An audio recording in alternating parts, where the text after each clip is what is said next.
नमस्कार दोस्तों। तो आज जो है मैं जिस विषय को लेकर आपके सामने आया हूँ वो है एडवोकेट्स अमेंडमेंट बिल 2025। उसके क्या है जो मेजर इश्यूज है, क्या उसके सैलिएंट फीचर्स है जिनके बारे में कंसर्न होना चाहिए सभी लॉयर्स को, हमें भी और आपको भी। तो चलिए मैं आपको जो है वो बताता हूँ। तो आशा करता हूँ कि आप लोग इसे गौर से देखेंगे, सुनेंगे और अपने विचार भी व्यक्त करेंगे नीचे कमेंट सेक्शन में कि आप किस विषय पर मुझसे जो है एग्री होते हैं या किस विषय में नहीं होते हैं। तो जैसा कि आप देख पा रहे हो, मैंने ये मेन इसमें 10 पॉइंट बनाए हैं सर्च करके। Key amendments in the advocates amendment bill 2025 with reference to the relevant section in the proposed bill. तो इसमें जो पहला पॉइंट है वो है expanded definition of legal practitioner. Section 2I में substitutes the definition of legal practitioner to include any advocate or law graduate engaged in legal practice before courts, tribunals or quasi-judicial forums or doing legal work in any private or public organization including domestic and foreign law firms and corporate entities। ये जो है जिसको मैंने highlight किया है foreign law firms and corporate entities है। In fact मुझे जो इशू दिखता है, मेजर कंसर्न दिखता है, वो इसी से रिलेटेड दिखता है। क्या है वो मैं आपको आगे बताता हूँ और आप इसे ध्यान से सुनिए। जहाँ तक दूसरे एस्पेक्ट्स है उनके बारे में तो लगभग हर एक जगह पे चर्चा हो रही है और हर एक लॉयर जो भी कंसर्न इससे फील कर रहा है वो इस पर चर्चा कर रहे हैं। सेकंड जो इशू है वो है मैंडेटरी बार एसोसिएशन रजिस्ट्रेशन। इसमें भी मुझे कोई ऐसा इशू नहीं लगता है। हो सकता है किसी दूसरे लॉयर को इसके बारे में ज़्यादा नॉलेज हो तो वो जो है इस विषय में मैटर अपने अपने लेवल पे टेकअप करे हैं। वो है a new section 33A is inserted mandating that advocates enrolled with the state bar council who are engaged in और intend to practice before a court, tribunal, quasi-judicial forum or any authority must register as a member of the bar association where they ordinarily practice or intend to practice law. Section 33A3 states that no advocate shall exercise the right to vote in more than one bar association। अच्छा, इस विषय पे मैं थोड़ा सा ये जो second जो क्लॉज है इसके बारे में मैं थोड़ा सा अपने विचार व्यक्त करना चाहता हूँ। वो ये है कि मान लीजिए जैसे मैं शिमला में प्रैक्टिस करता हूँ तो यहाँ बार एसोसिएशन है दो, एक हाई कोर्ट की है, एक डिस्ट्रिक्ट कोर्ट की है। तो अब यदि मैं दोनों में बार मेंबर नहीं होगा तो बहुत सारी फैसिलिटीज जो है मुझे उस बार की नहीं मिलेगी। मान लीजिए मैं हाई कोर्ट का बनता हूँ और मैं डिस्ट्रिक्ट कोर्ट में जाता हूँ, क्योंकि मैं फिर मेंबर नहीं होगा उस बार एसोसिएशन का या मैं नहीं बन पाऊंगा तो मैं वहाँ पे बहुत सारी फैसिलिटीज अवेल नहीं कर पाऊंगा। तो ये भी मुझे थोड़ा सा गलत लगा है, क्योंकि इसमें कोई भी जो है किसी भी लॉयर के लिए जो इस तरह का रिस्ट्रिक्शन नहीं होना चाहिए।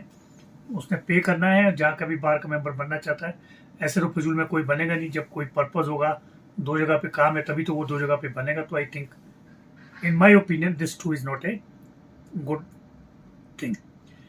थर्ड है ban on lawyer strike and courts boycott. ये एक बहुत ही इंपॉर्टेंट इशू है जो कि लगभग सभी लोग इस विषय पे एजिटेट करें, क्योंकि बहुत सारे इशू होते हैं। अगर देखें तो जो फ्रीडम ऑफ एक्सप्रेशन है वो एक फंडामेंटल राइट है सबका है, तो फिर लॉयर्स को ही क्यों इसमें बार किया जा रहा है। या तो आप कोई इस तरह का मैकेनिज्म बनाइए कि मान लीजिए लॉयर की कोई इशू होता है, कोई प्रॉब्लम होता है, उसके रिड्रेसल के लिए एक टाइम बाउंड फ्रेम कर दीजिए। कोई लॉयर की कोई कंप्लेंट होती है तो वो उसको जो इमीडिएटली विद इन 24 आवर या 48 आवर जो है उसको फर्स्ट इंस्टांस पे जो मतलब उसको जो भी कोई बॉडी होगी जिसके सामने भी एडजुडिकेटिव बॉडी होगी वो उसको कंसीडर करे। अगर कंसीडर नहीं होती है तो उसके बाद तो of course strike is the only method and best method. तो ये भी जो है एक बहुत ही गलत इसमें जो है एक एम्बार्गो लगी है मेरे व्यू से। और इसके बाद जो है हम फोर्थ इशू पे चलते हैं, वो है गवर्नमेंट और site of bar council of India. तो इस विषय में मैं अपने कोई पर्सनल विचार नहीं रखूंगा। इस विषय में तो बार काउंसिल नहीं कंसीडर करना क्या है। पेनल्टीज फॉर अनऑथराइज प्रैक्टिस, ये बिल्कुल सही है। अगर कोई अनऑथराइज प्रैक्टिस करता है जिसके पास फेक सर्टिफिकेट है या जो है वो प्रॉपर जो है लॉयर नहीं है तो उसके ऊपर ये पेनल्टी लगती है। तो इसमें मुझे कोई भी ऑब्जेक्शन नहीं है। फिर सिक्स आता है प्रोफेशनल मिसकंडक्ट लीगल लायबिलिटी। ये जो है on the face of it बहुत ही गलत लगता है। ये new section 45B is inserted making advocates liable for misconduct in certain cases allowing individuals who suffer loss due to an advocate's deliberate actions और misconduct to file a complaint. ये जो है एक तरह से जो है एक लॉयर के ऊपर अननेसेसरी स्ट्रेस डालने वाली बात है, जबकि लॉयर की लाइफ पहले ही इतनी स्ट्रेसफुल होती है। रात दिन जो है उसे केस तैयार करना पड़ता है, डील करना पड़ता है, क्लाइंट से डील करना पड़ता है, कोर्ट्स में डील करना पड़ता है। तो एक जब ये स्ट्रेस रहेगा तो लॉयर जो है अपनी ड्यूटी प्रॉपरली परफॉर्म नहीं कर पाएगा। और ये एक अननेसेसरी जो है इंट्रोडक्शन हुई है इस अमेंडमेंट की, तो इसको मैं स्ट्रांगली अपोज करता हूँ। आपके क्या व्यू है, प्लीज अपना व्यू पॉइंट जरूर शेयर करें कमेंट सेक्शन में। 7th है मैंडेटरी वेरिफिकेशन ऑफ एडवोकेट्स। इसमें मुझे कोई ऐसा नेगेटिव पॉइंट नहीं दिखता है, ये बिल्कुल सही है। तो आपके अगर व्यू डिफरेंट हो तो काइंडली आप कमेंट बॉक्स में जरूर कहें।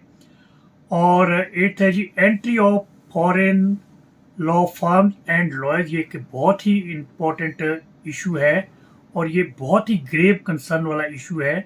शायद इस विषय पे मैंने अभी तक किसी को इस प्रॉपर पर्सपेक्टिव में इसको अंडरस्टैंड करते हुए नहीं देखा है कि इसके क्या जो है रिपरकशंस हो सकते हैं। या ऐसे ही अब एआई आ चुका है और कम से कम 60-70% लॉयर्स का तो जॉब ऐसे ही वर्क खत्म होने वाला है। और सेकंड चीज ये है कि जो फॉरेन लॉयर्स फर्म्स होगी वो वेल इक्विप्ड होगी, बेटर इक्विप्ड होगी, एआई से होंगी, उनके पूरे ऑफिस डिजिटलाइज होंगे और वो अपनी जो है पूरी वेबसाइट के थ्रू जो है किसी भी तरह की जो है वर्क सॉलिसिट कर सकते हैं। ऑनलाइन सब कुछ काम होगा, यहाँ का सारा काम जो ऑनलाइन उनके बाद चला जाएगा। प्लस उसके बाद जो है उनके जो है एआई एजेंट्स होंगे। एआई एजेंटिक जो है उनका जो एक रहेगी फर्म में, जिसके थ्रू यदि मान लीजिए अगर उस फर्म के 100 केस 100 डिफरेंट कोर्ट में लगे हुए हैं और वो पर्टिकुलर एक लॉयर के एजेंट्स बना देंगे और वो 100 कोर्ट पे या 1000 कोर्ट पे एक साथ आर्ग्यूमेंट करेगा और कोर्ट को ये पता नहीं चलेगा कि ये रियल में एडवोकेट है या उसका एक एआई एजेंट है। तो और इस तरह से जो है सभी लॉयर्स के लिए बहुत बड़ा नुकसान होने वाला है। ये बहुत इंपॉर्टेंट इशू है और ये तो बिल्कुल 100% सबको ऑब्जेक्ट करना चाहिए, क्योंकि अभी तक ना हमारे इंस्टीट्यूट में इस तरह की ट्रेनिंग है टेक्नोलॉजी की, ना ही बार में इस तरह की है, ना ही कोर्ट से कोई इस तरह की ट्रेनिंग मिलती है लॉयर्स को जिससे कि वो कम्पीट कर पाएंगे इन लॉयर्स के साथ। वो बेटर इक्विप्ड है टेक्नोलॉजिकली और अब एआई का जमाना है, उसमें भी वो हमारे से बहुत आगे है और इस तरह से हमें पता भी नहीं चलेगा कि कौन कब कहाँ से किस ढंग से जो है वो सारे केसेस यहाँ से लेके और उसको जो है ऑनलाइन कर रहा है। तो इसलिए मैं इसी पॉइंट पे अपना सबसे ज़्यादा स्ट्रेस देना चाहता हूँ। आपका इस विषय में क्या कहना है, काइंडली आप कमेंट सेक्शन में जरूर लिखें, क्योंकि मैं जानता हूँ यहाँ पे बहुत सारे लॉयर्स ऐसे हैं कि उनके पास ना इतनी टेक्नोलॉजी अवेलेबल है, ना इतने ही जो उनके पास गैजेट्स अवेलेबल है और ना ही इस तरह की ट्रेनिंग है। और एडवोकेट्स इसमें थोड़े रेलुक्टेंट भी रहते हैं टेक्नोलॉजी को यूज़ करने में, जो कि मेरा पर्सनल एक्सपीरियंस है। तो इससे जो है सबसे बड़ा नुकसान जो है लॉयर्स को इससे होगा, कम से कम 80-90% लॉयर का जो है काम इसमें बिल्कुल खत्म हो जाएगा, क्योंकि सारा काम ऑनलाइन चला जाएगा। फॉरेन फर्म जो है वो अपनी वेबसाइट बनाएंगी, वेबसाइट के थ्रू इनको सारा काम चला जाएगा, डिजिटलाइज होगा, सारे जो डॉक्यूमेंट्स पीडीएफ उनको चले जाएंगे और वो वहीं से बन के जो है वो ऑटोमेटिकली ऑनलाइन ही जो है सारी फाइलिंग हो जाएगी। तो इससे बहुत बड़ा नुकसान होगा हमारे लॉयर्स को हर लेवल पे, लोअर लेवल पे ही नहीं, हाई कोर्ट के लेवल पे भी और सुप्रीम कोर्ट के लेवल भी बहुत सारे लॉयर्स को इसका बहुत बड़ा नुकसान होने वाला है। अब इसके बाद जो है एक जो लास्ट जो पॉइंट है वो है कंपल्सरी बार एग्जामिनेशन। और ये तो चलो सही है, इसमें तो मुझे कोई गलत नहीं दिखता है, बार का जो है एग्जामिनेशन होना बहुत जरूरी है और इसके विषय में मैं कुछ नहीं कहूँगा। यदि आपके कोई व्यू डिफरेंट हो तो काइंडली जरूर शेयर करें कमेंट सेक्शन में। और वीमेन रिप्रेजेंटेशन के बारे में लास्ट पॉइंट है इन बीसीआई। मैं समझता हूँ जिस ढंग से आज की डेट में बहुत सारी लेडी लॉयर आ रही है तो वीमेन रिप्रेजेंटेशन बहुत कम है और ये प्रोविजन तो बहुत ही कम है। कम से कम 50% मेरे जो है व्यू पॉइंट से वीमेन के लिए उसमें होना चाहिए, ताकि इनको थोड़ा इंकरेज मिले जब कुछ पीरियड के लिए, जब तक कि वो ऑन देयर ओन लेवल जो है वो कम्पीट करने की कैपेबिलिटी नहीं रखती है। तो इस विषय पे मेरे व्यू है। आशा करता हूँ कि आप लोगों के लिए ये इन्फॉर्मेशन काफ़ी इम्पोर्टेंट रहेगी, पर्टिकुलरली जो ये फॉरेन लॉयर से फर्म से रिलेटेड है।